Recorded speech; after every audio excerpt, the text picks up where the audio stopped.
Okay, okay, Digi, hang on a minute. I heard the movie was terrible. Digi, you shut face. You have no idea. You haven't actually seen it, have you? No, I didn't watch it because my friend said it's a goddamn awful movie. No, Digi. Listen.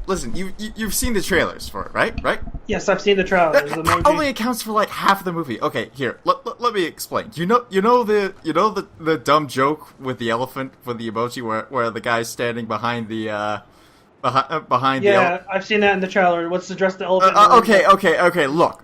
Okay, listen. Okay, I know it sounds. I know. Okay. That joke's dumb, you admit, right?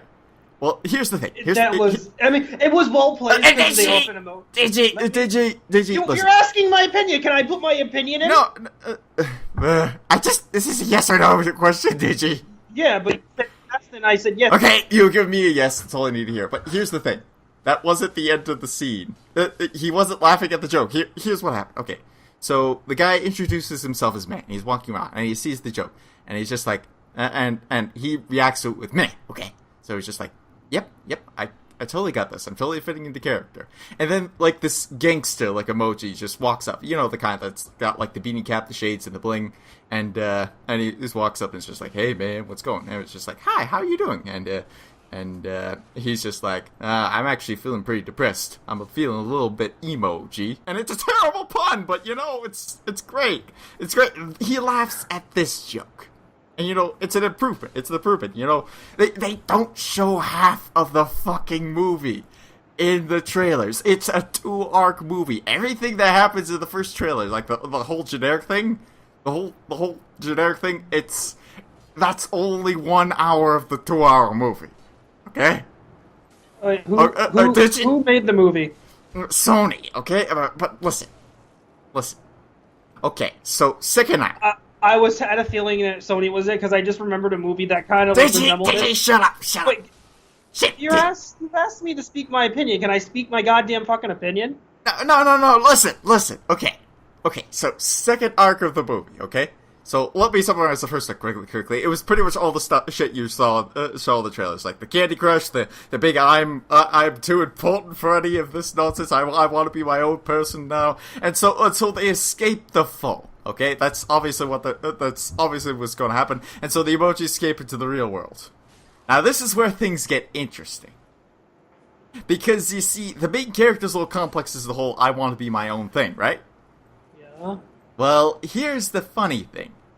He essentially takes over the world. He basically can like control all technology, and because of how technologically advanced our culture is, he takes over the world. And it's great social commentary about consumerism and whatnot. And here's the interesting thing. Basically, because of that, he's basically enforcing all technological devices to be free, even though technically speaking he's controlling them, which brings up some interesting hypocrisy going on. And this is where it shifts to the second main character. His name's Kakyoin. Alright? He's a pretty cool guy. He's an exchange student from Japan. Okay? Now Kakyoin is really, really good with technology, okay? He's just like Kirito's throwing on online bullshit level technology. But, you know, he's a very, very interesting character. He's actually introduced a little bit to the first half of the movie, but we don't really get to see him that much. And he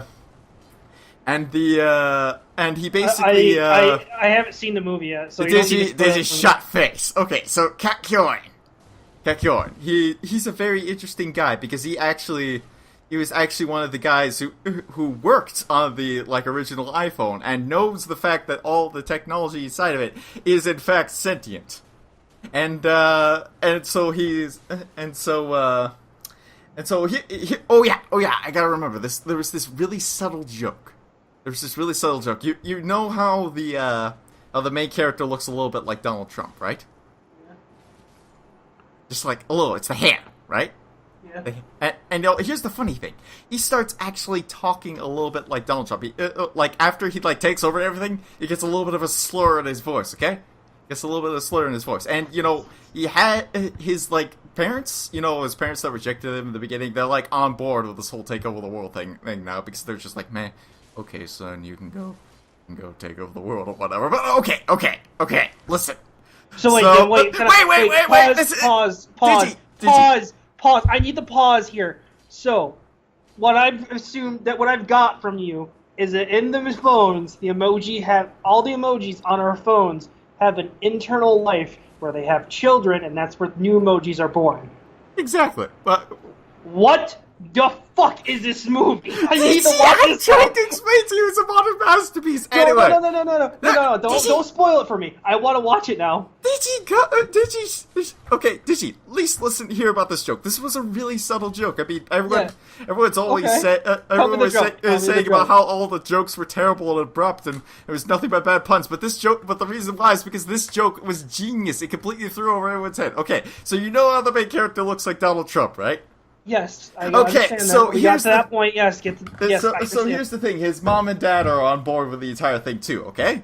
And so his dad hacks into basically like the Federal Reserve, and to basically get the ye old emoji money. That was actually one of the points I didn't like. Why would emoji need money? Anyway. Let me guess. He got a small loan of $2 million. Exactly, and it completely flew over everyone's head.